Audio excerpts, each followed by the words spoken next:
Namaste, I am Anushka, a 24-year-old girl from a small village in India. Today I want to share my story with you. A story of struggles, faith, self-belief, and the beautiful journey of becoming fluent in English. I know what you're thinking, English. From a village girl. Yes, it wasn't easy. But I had a dream, and that dream was bigger than the challenges that came my way. This is not just a story about learning a language. It's about finding myself, connecting with God, and overcoming doubts that almost broke me. My parents wanted me to get married, but I begged for 1 year to prove I could become fluent in English. I promised myself that I would change my life, and today I want to tell you how I did it. So sit back, relax, and let me take you on a journey filled with emotions, faith, challenges, and a few laughs. And while facing pressure from relatives and dealing with loneliness, I found strength in my faith, reading the Bhagavad Gita, and connecting with God through prayer. This journey isn't just about my life. It's about the incredible power of listening. You see, listening is key to improving your English and understanding life experiences. So don't skip this video. If you do, you'll miss out on valuable lessons that could change your life. Join me as I share funny, emotional, and motivational stories. And let's discover together how listening can truly transform our lives. Chapter 1: The Village Pressure. I grew up in a small village where dreams were as limited as the village boundaries. At 24, everyone expected me to get married. It wasn't because I wanted to, but because that's what girls do. My relatives, well, let's just say they weren't the nicest people. They kept telling my parents, "Why are you letting her waste her time? Marry her off before it's too late." But I wasn't ready. I wanted more. I wanted to learn English, to do something bigger than just sit in the kitchen making chapatis all day. And you know what? My parents supported me. They gave me 1 year. But it wasn't just my relatives who pressured me. My friends too were getting married, and I often felt like I was the only one left behind. In the evenings, I would see my friends laughing and chatting with their husbands or fiancés, while I sat alone in my room, dreaming of a different future. Chapter 2: The Relatives and the Doubts. Relatives can be a blessing, but mine, boy, they were a nightmare. I couldn't count the number of times they visited, only to gossip about how I was ruining the family's honor. Every conversation was a hit to my confidence. "She doesn't even know how to speak English. How will she ever do anything?" they would say. It wasn't easy to hear these things, and I'll be honest, I was frustrated. There were nights when I would cry, feeling worthless. But deep down I believed in myself. I knew this wasn't the end of my story. I just had to keep going. Chapter 3: The Gita and the Gods. In my darkest moments, when I felt like I couldn't take the pressure anymore, I turned to something much more powerful: the Bhagavad Gita. And not just in Hindi. I started reading it in English. You see, I realized that learning English didn't just mean grammar and vocabulary. It was about changing the way I think, the way I see the world. The Gita taught me life lessons that I could apply every day. It's not just a religious book. It's a guide to life. Reading about Lord Krishna, I found strength in his words. The concept of detachment from results gave me peace. Krishna's teachings were like a mentor whispering in my ear, "Do your best, Anushka, and leave the rest to me." And that's what I did. I also visited the temple every morning, offering prayers to Lord Shiva, pouring water on the Shivling, and asking him for guidance. It wasn't about asking for miracles. It was about asking for strength. I would stand there, feeling the cool breeze, and silently talk to God. Sometimes I would ask, "Why is it so hard?" And though I never got a direct answer, I always left feeling a little lighter, as if someone was listening. Chapter 4. Breaking Bad Habits. Now, I had a bad habit, a habit many of us have, scrolling reels on Instagram for hours. Oh yes, I was a certified reel addict. Hours would go by, and I wouldn't even realize it. One day, after watching yet another dance reel, I asked myself, what am I doing? I realized that if I wanted to change my life, I had to change my habits. So I deleted the app. I replaced my screen time with reading and practicing English. Instead of watching reels, I started watching English movies with subtitles, repeating lines out loud to improve my accent. At first, it felt strange talking to myself, but slowly I could see the improvement. My tongue loosened up, and my confidence started growing. Chapter 5. Finding a new routine. Life started to change when I began focusing on myself. Every morning I would wake up early, roll out my yoga mat, and practice yoga. Yoga wasn't just about stretching my body. It was about calming my mind. After my yoga, I would sit down to meditate, offering my day to Lord Krishna. I would say, "Krishna, I don't know where this journey will take me, but I trust you." After yoga, it was time for breakfast. Dal chawal was my favorite, and I cooked it every day. Cooking gave me a sense of peace, a feeling of being grounded. As the aroma of spices filled the kitchen, I felt a sense of accomplishment. Some days I'd cook for my family, and other days I'd eat alone.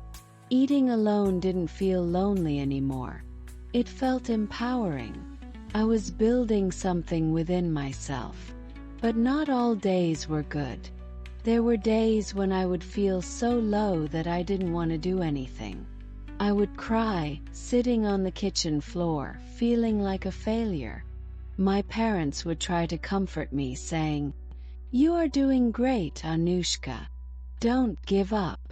And I would look at them, wondering if I had made the right decision by delaying marriage. But every time doubt crept in, I went back to the Gita. Krishna's words reminded me to keep moving forward, even if the path seemed impossible. I remember once, while walking back from the temple, an auntie from the village stopped me and said, "You think you'll learn English in a year? You'll see when the year's over. They'll marry you off anyway." That hit me hard. But I smiled and walked away. I couldn't let her words define me. Chapter 6. The Turning Point. One day, after months of practice, something clicked. I was in the market buying vegetables, and for the first time I spoke in English without stuttering. The shopkeeper didn't speak English, but that didn't matter. I realized that fluency wasn't just about perfect grammar or accent. It was about confidence. And I had finally found mine. Slowly, the abusive words from relatives didn't matter anymore. I stopped caring about what others thought. My English improved day by day, and so did my self-belief. Chapter 7. Love and Heartbreak. Amidst all these changes, I also experienced love. I met a boy named Rohan at a local gathering.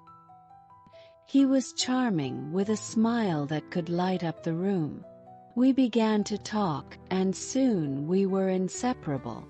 Rohan was supportive of my dreams. He encouraged me to pursue my English learning and would often sit with me to practice conversations.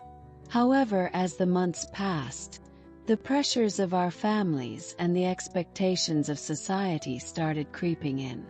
Rohan's parents wanted him to marry someone from a more affluent family, and my relatives were constantly pushing me towards arranged marriage.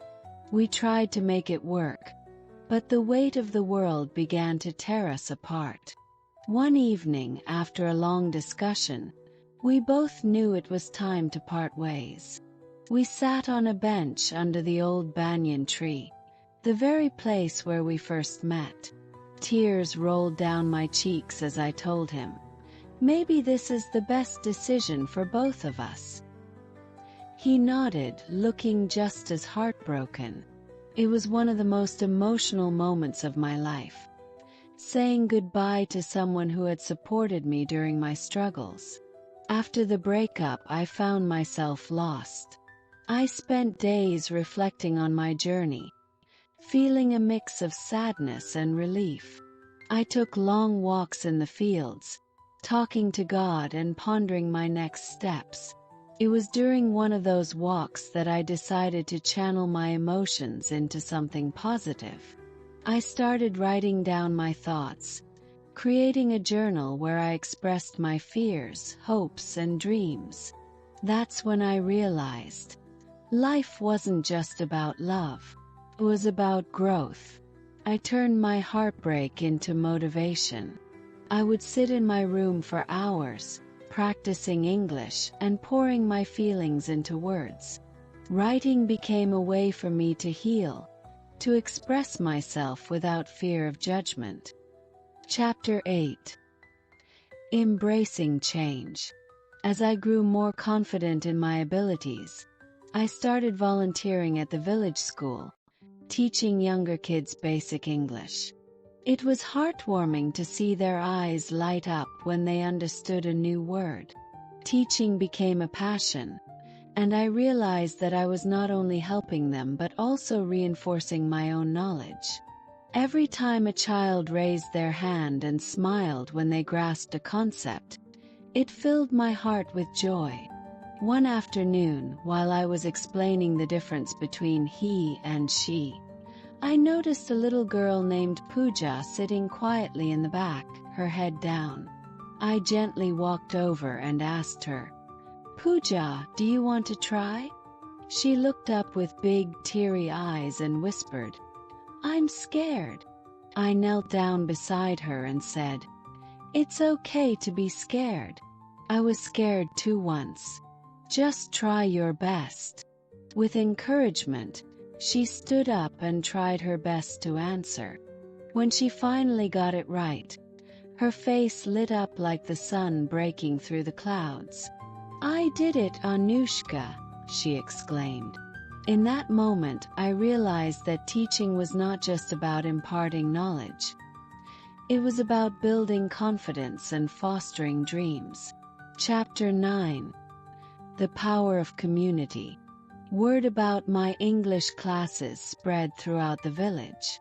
Soon, parents began approaching me, asking if I could help their children learn English. It felt incredible to see the change in my community, a community that once doubted my abilities. I was gaining respect not just as a teacher but as a person who was making a difference. One evening, a group of mothers came to me after class, bringing samosas and chai to celebrate our progress. They thanked me for my efforts and expressed how much their children enjoyed learning. I felt overwhelmed with gratitude and joy. I realized that the power of community support can be transformative. It was a stark contrast to the negative comments from my relatives. As I juggled teaching, learning, and self-care, I learned the importance of balance. I made sure to dedicate time to my personal development, still practicing yoga and meditating every morning. However, I also recognized the value of taking breaks. There were moments when I felt overwhelmed, and I knew I had to listen to my body and mind. One weekend, I decided to take a break from my usual routine and join a friend for a nature retreat outside the village. Surrounded by trees, mountains, and fresh air, I felt rejuvenated. We spent hours talking about life, our dreams, and how we could support one another. It was refreshing to step away from responsibilities and simply be in the moment. Chapter 10. Reconnecting with my roots. During this retreat, I reconnected with my love for nature. I spent time observing birds, butterflies, and flowers, appreciating the beauty around me. I realized that life is a balance of work and play, and reconnecting with my roots brought a sense of peace that I had been missing. I started incorporating nature walks into my routine, which helped me clear my mind and think more creatively. One evening, while walking along a riverbank, I stumbled upon an old man painting the sunset. Intrigued, I approached him and started a conversation. His name was Dadaji, and he shared stories of his life, filled with struggles and triumphs. "Life is like this river," he said. "It flows, sometimes gently, sometimes with great force. You must learn to flow with it." His wisdom struck a chord with me, reinforcing the idea that life's challenges are simply part of the journey. Chapter 11. The unexpected challenge. As I continued my journey, I faced a significant challenge. My parents, while supportive, began to worry about my future.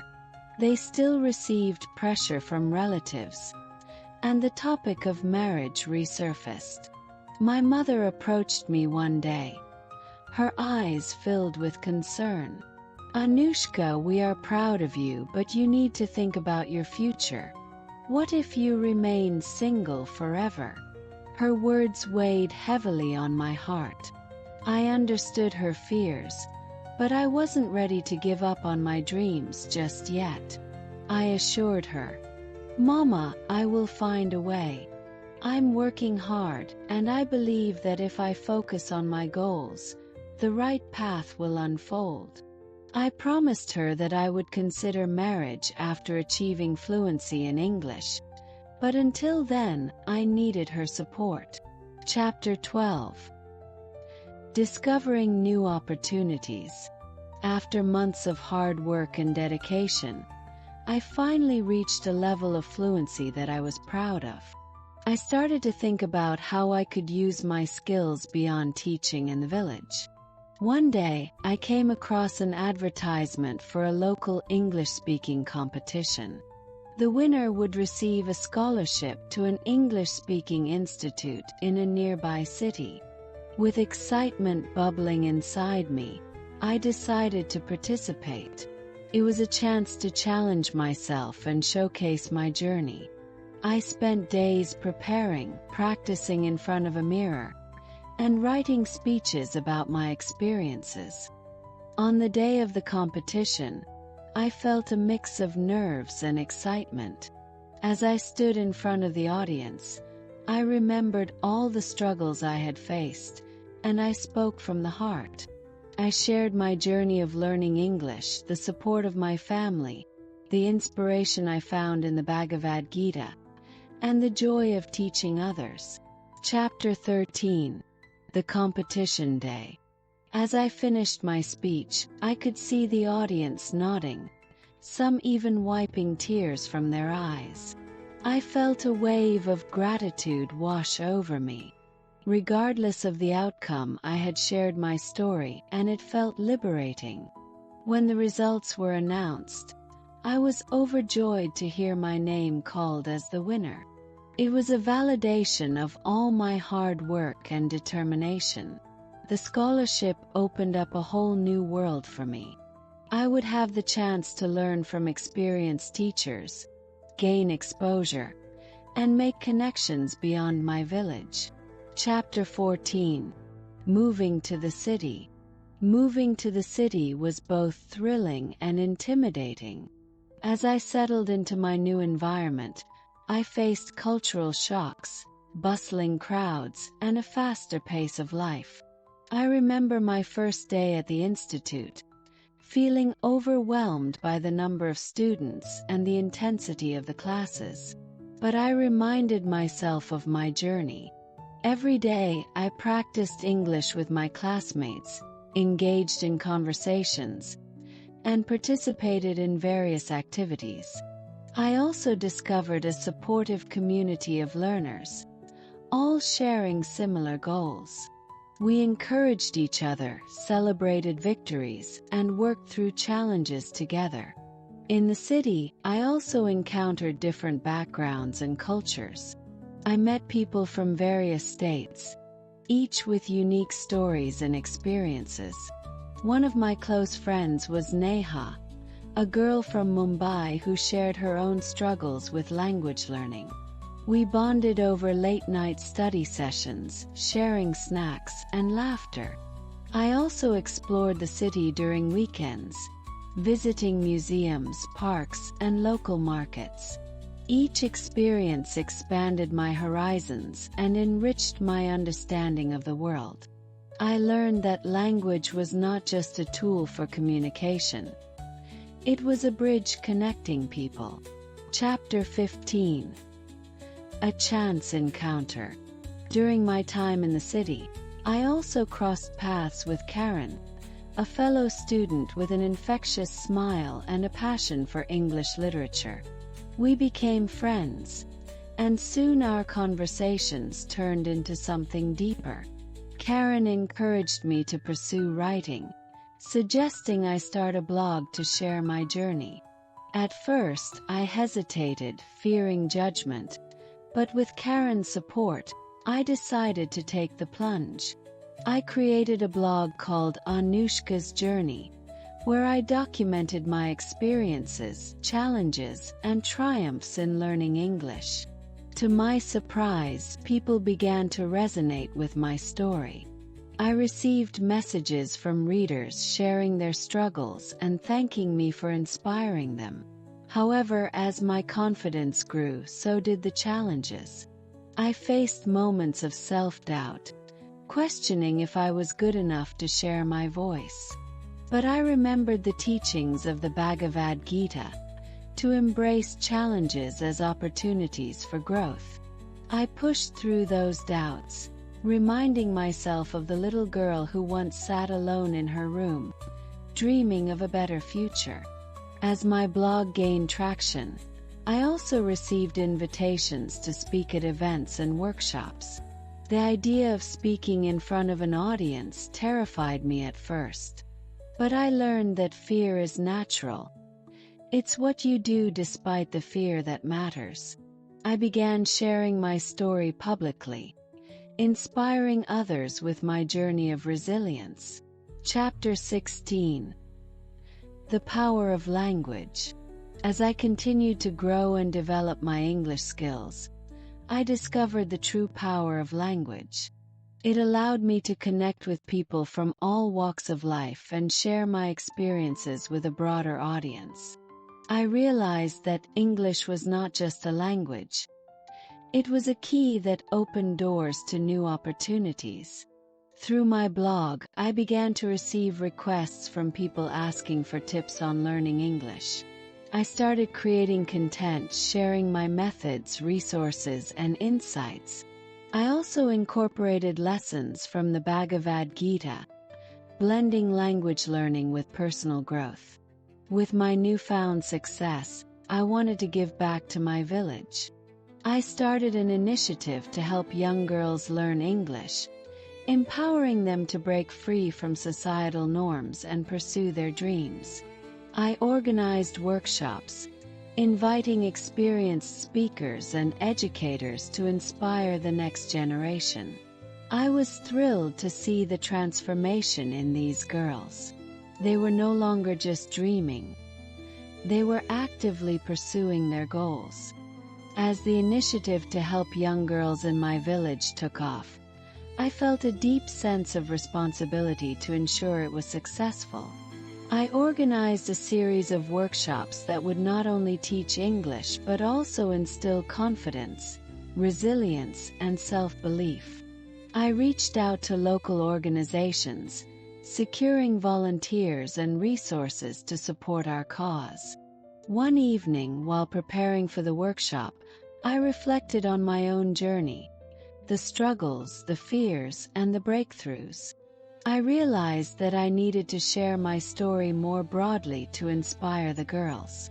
I decided to incorporate storytelling into our sessions, using my experiences to illustrate the importance of perseverance and belief in oneself. The first workshop was held in the village community center, and I invited girls from surrounding villages. As I stood in front of the room filled with eager faces, I shared my journey from a timid girl to someone who had found her voice. I spoke about my struggles with English, the discouragement from family, and how I overcame them through hard work and dedication.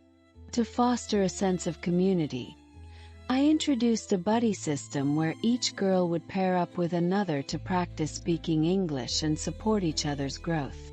This idea was met with enthusiasm, and soon the room was filled with laughter and chatter. One of the girls, Sita, shared her own story. She had a dream of becoming a nurse but had been told by many that it was unrealistic for someone from a small village.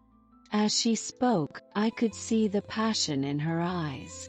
I encouraged her to focus on her dream, reminding her that every great journey begins with a single step. Together, we brainstormed ways for her to start preparing for nursing school, including finding resources to study science and health. After several weeks of workshops, we decided to host a celebration of learning event. We invited parents, community leaders, and local media to showcase the girls' progress. The event included skits, speeches, and poetry readings, all in English. I felt a surge of pride as I watched the girls take the stage, their faces glowing with confidence as they spoke in front of the crowd. The highlight of the evening was when Sita stood up to share her journey. She spoke passionately about her dream and how the workshop had empowered her to pursue it. The audience erupted in applause, and tears filled my eyes. It was a moment of validation for all of us, showcasing the power of community support and the strength of young women chasing their dreams. Chapter 17. The Ripple Effect. The success of the celebration caught the attention of local media, leading to coverage in a popular newspaper. The article highlighted our initiative, drawing attention to the importance of education for girls in rural areas. This newfound visibility attracted donations and support from organizations that wanted to contribute to our cause. With this support, we expanded our program to include not only English lessons but also computer literacy and life skills training. We organized sessions on topics like financial literacy, health education, and personal development, creating a well-rounded program that empowered girls to take charge of their futures. While the initiative flourished, my personal life took an unexpected turn. Karen, my close friend and confidant, confessed his feelings for me during one of our late-night study sessions. I was taken aback, unsure of how to respond. Our friendship had become a source of strength for both of us, and I didn't want to jeopardize it. Over the next few weeks, I found myself contemplating our relationship. Karen was supportive, kind, and shared my passion for education and personal growth. Yet, the fear of romantic entanglements loomed over me. I had witnessed the pain of relationships from my past, especially with Rohan. Would I be able to open my heart again? Chapter 18. Confronting the Past. To gain clarity, I decided to confront my feelings about Rohan. I hadn't spoken to him since our breakup, but the emotional scars still lingered. One day I reached out to him, hoping for closure. We met at a cafe in the city, and as I sat across from him, memories flooded back. The laughter, the dreams, and ultimately the heartbreak. Rohan looked different, more mature, and there was an air of regret in his demeanor. As we talked, I realized that he had also been struggling with his own issues, feeling lost after our breakup. We shared our perspectives, and I was surprised to discover that he had grown to appreciate our time together despite the pain. "I'm sorry for how things ended, Anushka," he said, his voice soft. "I was scared, and I didn't handle it well. I've been working on myself." That conversation brought a wave of relief. I realized that I had held on to resentment, but it was time to let it go. We parted ways with a sense of closure, and for the first time, I felt free from the weight of the past. Returning to my life, I found myself more open to exploring my feelings for Karen. I began to see him not just as a friend, but as someone who truly understood me. One evening, as we strolled through the vibrant streets of the city, I took a leap of faith. "Karen, I've been thinking about us." I started, my heart racing. He smiled, his eyes sparkling with hope. "I've been hoping you'd say that." Chapter 19. Blossoming Love. As we began dating, I discovered a new layer of support and understanding in our relationship. Karen was my partner in every sense, celebrating my successes, helping me navigate challenges, and always encouraging my aspirations. We attended workshops together, explored new cultures, and laughed over countless cups of coffee. With Karen by my side, I felt inspired to take our initiative to the next level. We began collaborating on workshops that combined English learning with creative expression, such as art and drama. The girls loved it, and we witnessed their creativity blossom alongside their language skills. Chapter 20. A defining moment. One day, during a workshop, we invited a successful entrepreneur from the city to speak about her journey. She shared her story of resilience and how she built her business from scratch. The girls were captivated by her words, and afterward, many approached her with questions. Witnessing their curiosity and ambition reignited my passion for empowering young women. I decided to organize a Women Empowerment Summit, where we would invite successful women from various fields to share their stories and insights. The summit would serve as a platform for inspiration and networking for the girls. Chapter 21. Planning the Summit. As we began planning the summit, Karen and I worked tirelessly. We reached out to speakers, organized logistics, and promoted the event through social media. I could feel the excitement building in our village, and soon, girls from neighboring areas expressed their interest in attending. Weeks passed, and the day of the summit arrived. The community center buzzed with energy, filled with colorful decorations and the sounds of laughter. As the speakers shared their journeys, I watched the girls' eyes widen in admiration. It was a powerful moment, a culmination of dreams, aspirations, and the strength of sisterhood. Chapter 22. The Summit's Impact. The summit was a resounding success. The girls networked with the speakers, asking questions and sharing their own dreams. Many of them expressed newfound confidence in pursuing their passions. I felt a sense of fulfillment, knowing that we had created a space for them to believe in themselves. After the event, I received messages from parents expressing their gratitude. They saw a change in their daughters, more motivated, confident, and determined to chase their dreams. It was a reminder of why I started this journey in the first place. With the momentum of the summit, I began receiving invitations to speak at various events in the city. It was an opportunity to share my story beyond the village. I felt both excited and nervous. Each time I took the stage, I reminded myself of the little girl who once doubted her abilities. Karen was my biggest supporter, attending every event with me. He encouraged me to embrace the opportunities, reminding me that my voice mattered.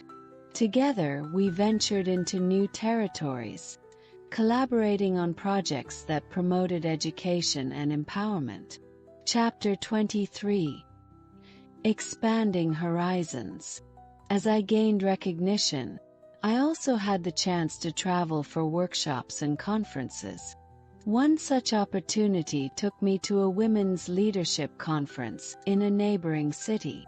Surrounded by inspiring women from various backgrounds, I felt invigorated. During the conference, I participated in discussions about leadership, entrepreneurship, and social impact. I realized that my journey was just beginning. I had a voice that could inspire change, and I was determined to use it. Karen and I continued to grow together, both personally and professionally. We decided to launch a joint initiative focused on women's empowerment through education. We envisioned a program that not only taught English but also provided mentorship and resources for women to pursue their passions. We gathered a team of volunteers and began laying the foundation for our initiative. It was a lot of work, but our shared vision kept us motivated. Late nights were spent brainstorming ideas, planning workshops, and reaching out to potential partners. Chapter 24: A New Direction. Amidst my doubts about the initiative and my own capabilities, I began to feel a longing for creative expression. One evening, as I was scrolling through social media, I stumbled upon a video from a YouTuber who was sharing her experiences of travel, culture, and personal growth. As I watched, an idea sparked within me. What if I started my own YouTube channel? The thought excited me. I envisioned a platform where I could share my journey, not only about language learning and empowerment but also about the vibrant culture of my village and the inspiring stories of the girls we were helping. It would be a way to reach a broader audience and, perhaps, even inspire others to support similar initiatives. Chapter 25: Planning my channel. That night I couldn't sleep. Ideas flowed through my mind like a rushing river.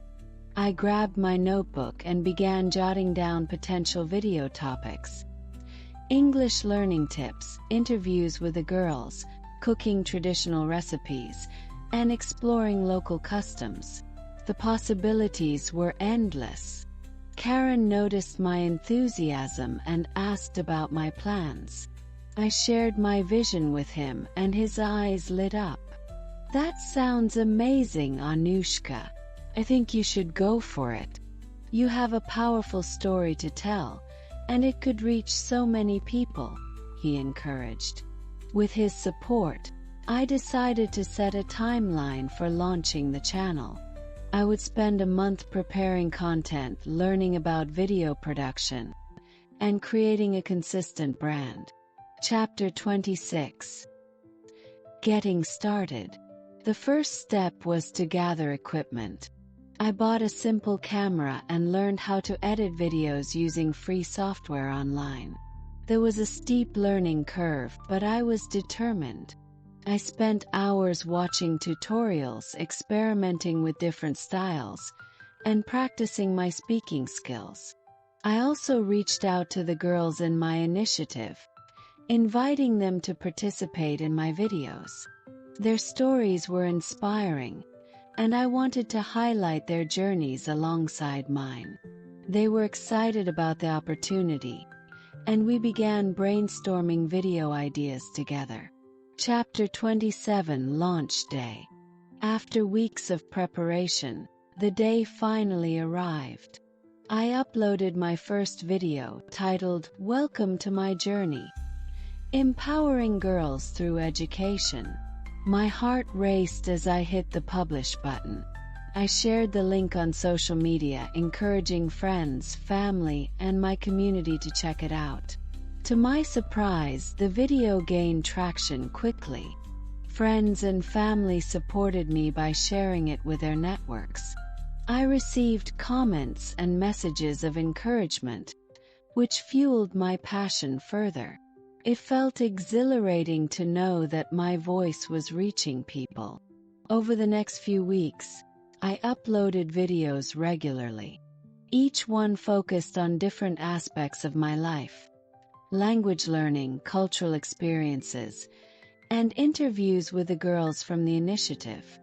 I even included fun segments like cooking tutorials for traditional dishes, which became a hit among my viewers.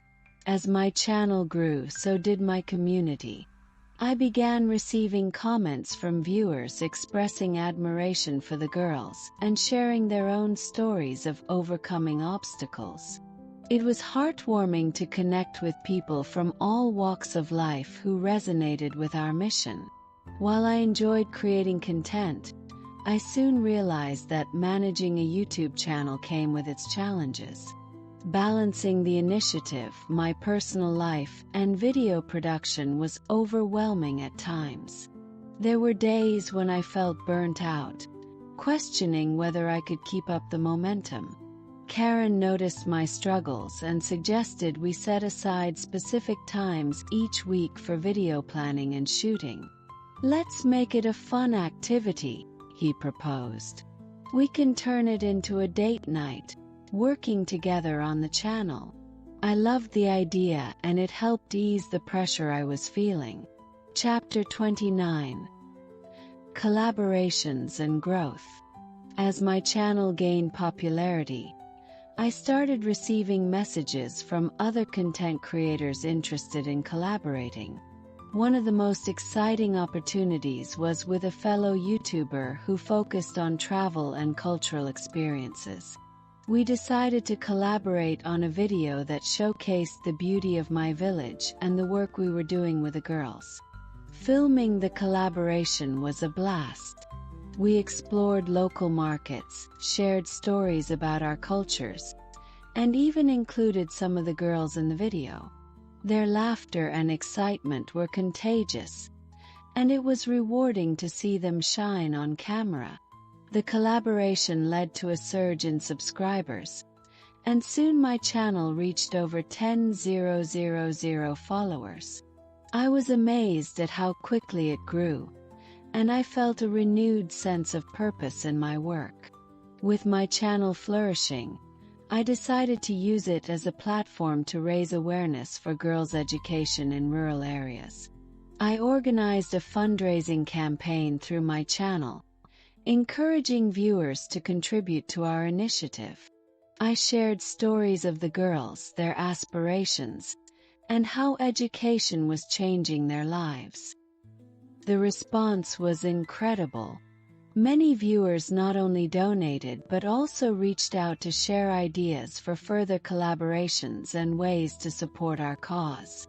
It was heartening to witness how one small idea could create a ripple effect of positivity and change. One day, I received an email from a prominent organization dedicated to women's empowerment. They expressed interest in featuring my channel in their upcoming campaign. I couldn't believe it. This was a golden opportunity to reach even more people and spread awareness about our initiative. I agreed to collaborate and was invited to speak at their annual conference. As I prepared my presentation, I felt a mix of excitement and nerves. This was my chance to share our story on a larger platform. Chapter 30: The Conference Experience. The day of the conference arrived, and I stood before a large audience filled with passionate individuals committed to empowering women. I spoke about my journey, the initiative, and the impact of education on girls' lives. I shared the stories of Sita and other girls who had transformed through our program. After my speech, I received a standing ovation. The applause echoed in my ears, and I felt a sense of accomplishment wash over me. It was a moment of validation for all the hard work I had put in. I was not just telling my story. I was inspiring others to take action. Following the conference, I was approached by several organizations interested in collaborating on projects focused on women's education. This opened up new avenues for our initiative, allowing us to expand our reach and impact even more lives. Karen and I brainstormed how to incorporate these new partnerships into our channel. We decided to document our journey of collaboration, sharing behind-the-scenes footage of meetings, planning sessions, and community events. This added a new layer to our content and engaged our audience in meaningful ways. As my channel continued to grow, I received messages from viewers expressing how much they appreciated my authenticity. Many shared their own stories of overcoming challenges, and I was touched by the connections I was forming with my audience. One day, a viewer reached out to me with a heartfelt message. She had faced significant obstacles in her life but found hope through my videos. Her story reminded me of the importance of vulnerability and how sharing our journeys could inspire others. Chapter 32. Embracing vulnerability. Inspired by her message, I decided to create a series of videos focused on vulnerability and resilience.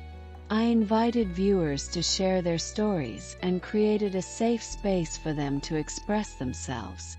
The response was overwhelming, and soon we had a community of support, uplifting one another through shared experiences. These videos became some of the most popular on my channel, demonstrating the power of storytelling and connection. Each week, I featured a new story, highlighting the strength and courage of individuals who had overcome adversity. As I look back on this incredible journey, I realize how much I have grown, not only as a creator but also as a person. The experiences I've had, the people I've met, and the stories I've shared have shaped me into someone who is passionate about making a difference. Karen and I continue to work together on the channel and our initiative, fueling each other's dreams and aspirations. Together, we have created a legacy of empowerment and inspiration for young girls and women everywhere. The journey is far from over. With each new video, each new story, and each new collaboration, I am reminded of the incredible impact we can have on the world when we share our voices and support one another. As I look forward to